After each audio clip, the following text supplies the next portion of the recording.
بسم اللہ الرحمن الرحیم اعوذ باللہ من الشیطان الرجیم هو الاول والآخر والظاہر والباطن وهو على كل شيء علیم رب اشرح لي صدری ویسر لي امری واحلل عقدۃ من لسانی یفقہوا قولی۔ معزز ناظرین، بھائیوں بہنوں بزرگوں، سلسلہ سوال جواب کے حوالے سے ایک بھائی کا سوال آیا کہ مرد اور عورت پر سب سے زیادہ حق کس کا ہے۔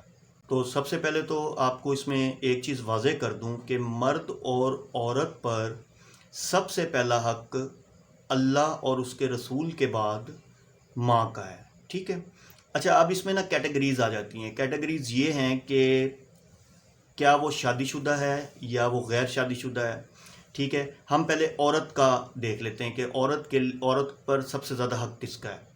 اگر تو وہ غیر شادی شدہ ہے، ٹھیک ہے، اور ابھی اس کی شادی نہیں ہوئی، تو اس پر سب سے پہلا حق جو ہے وہ اللہ کا، اللہ کے بعد اس کے رسول کا، اور رسول کے بعد اس کی ماں کا ہے، پھر اس کے باپ کا ہے، ٹھیک ہے۔ تو اسی طرح اگر ہم دیکھیں مرد کا، تو مرد پہ بھی سب سے پہلا حق اللہ کا، اللہ کے رسول صلی اللہ علیہ وسلم کا، اس کے بعد اس کی ماں کا، اس کے باپ کا۔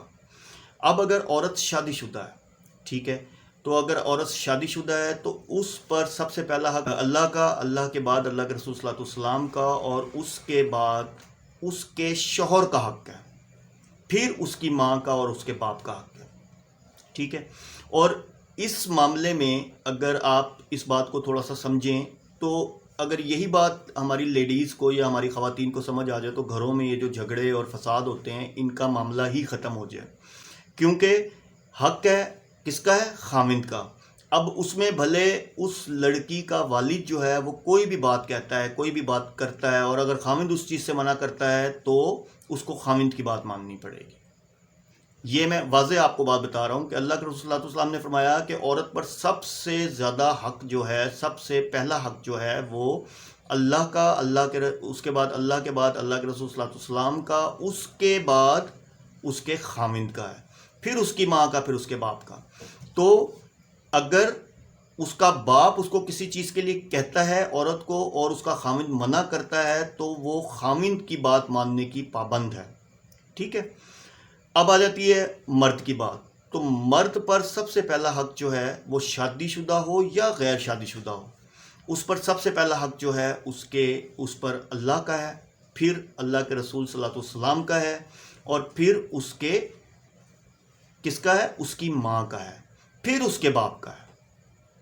تو اگر ہم لوگ یہ دونوں چیزیں، یہ جیسے کہ بھائی نے سوال پوچھا، اور اگر ہم ان چیزوں کو ہی، دونوں چیزوں کو ایک دفعہ سمجھ لیں کہ اللہ کے رسول صلی اللہ علیہ وسلم نے ہمیں کیا بتایا، اور دینی پوائنٹ آف ویو سے اور اسلام کے پوائنٹ آف ویو سے اللہ تعالیٰ کا کیا حکم ہے، اللہ کے رسول صلی اللہ علیہ وسلم کا کیا حکم ہے، تو یہ تو پھر معاملات ہی گھروں میں جھگڑے فساد نہ ہوں، ٹھیک ہے۔ لیکن ہمیں یہ معاملات ہی نہیں پتہ، ٹھیک ہے۔ میں پھر واضح کر دوں کہ مرد پر بھلے وہ شادی شدہ ہے یا غیر شادی شدہ ہے، اس پہ سب سے پہلا حق اللہ کا ہے، اللہ کے بعد اللہ کے رسول صلی اللہ علیہ وسلم کا ہے، اس کے بعد پھر کس کا ہے؟ اس کی ماں کا ہے، پھر اس کے باپ کا ہے۔ اب عورت کی طرف آ جائیں تو عورت میں دو کیٹیگریز ہیں۔ شادی شدہ عورت میں سب سے پہلا حق اللہ کا، اس کے بعد اللہ کے رسول صلی اللہ علیہ وسلم کا، اور پھر کس کا ہے؟ اس کے ماں کا، اور پھر اس کے باپ کا۔